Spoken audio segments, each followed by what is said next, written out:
A twin question, you can answer it in any order.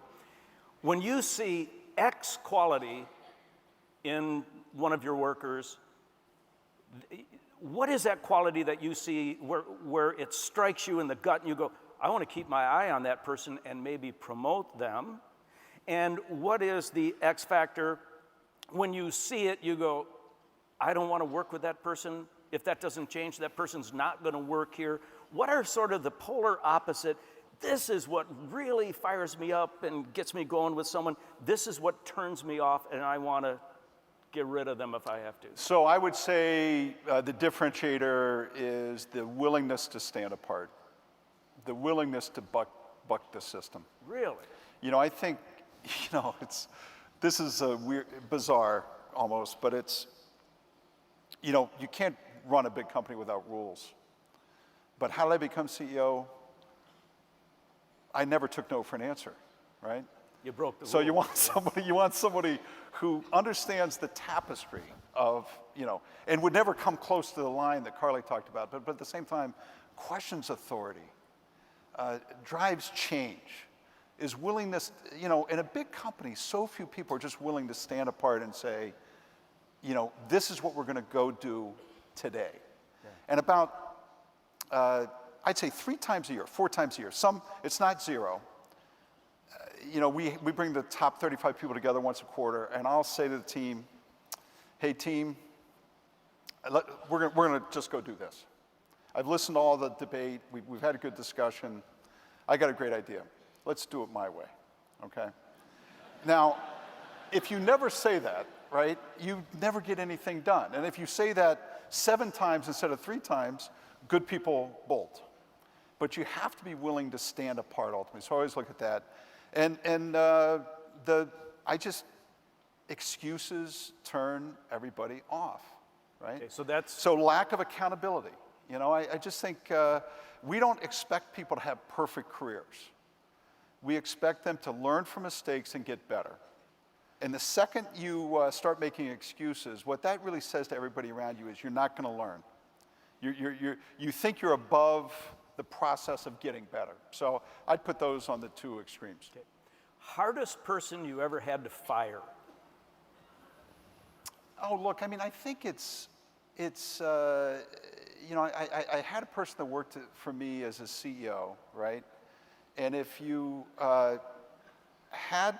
if you said to a recruiter, go find me a person to do this job, they would have brought that person back in to do that job. And there just was something that was missing about how he connected with the team. Now, and that's you know, you couldn't, you just saw it in the results, you saw it in the way the team carried itself, but at the same time, he had values, he had many things that were tremendously I'm fascinated by this because some years back, I had to make a tough leadership call. And when I went to some of my advisors and I said, I think this person's run is done, they said, is this person meeting your expectations? And I said, yes, generally.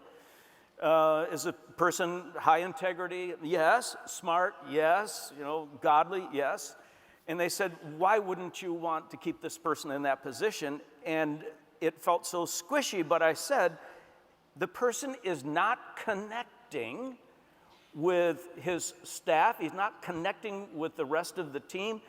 And someone said to me, you wouldn't let someone go simply for something as squishy as not connecting. I said, I think so. You're saying the same thing? Same thing. And I was right on this one. Unfortunately, you know? Like, it's one where you want to be wrong because you love the person. Yeah, right. But it turned out everything I felt, like the second they left, people said, God, thank God, what took you so long? Right? And you just kind of sit there and say, what is it that I'm not seeing, right? Okay. But most times, like you know, you're in the business of giving people confidence, right? Yeah. What you really want in the people that work for you is you want them to be self-confident, and you can give them feedback, negative feedback sometimes, but you want to do it within the tapestry of making them self-confident. When sometimes you can just see somebody loses confidence in themselves. That's when they have to leave. Hey, you've made a big deal. I mean, like, put your neck on the line for the value of diversity in GE. This is a deeply held value. Where did that deeply held value originate in your life? And how do you go about, fostering that celebration of diversity? I think, Bill, similar to you, if you believe in talent and meritocracy, right? If you believe in talent and meritocracy, you must believe in diversity. You must believe that anybody can do any job, no matter where they come from. You want to attract a very diverse and balanced group, because that's how you're going to win. That's how you're going to be the best in the world you're in today. And that's, it's men and women, it's African Americans, but in our world, it's more than half our people live outside the United States. It's global diversity, but we are absolutely focused, laser-like focused on having the best people, and we're laser-like focused on meritocracy. And that's what makes the best ideas. Best ideas, the best people get ahead. And you cannot have those things. If people walk in your office and don't see diversity, it's not so much that they feel offended. Some do, but that's a code for they don't care about people, and the best people aren't getting ahead. Because I hate to admit it, you and I are about the same age, but Man, old white guys don't have every great idea. It's just the way it is.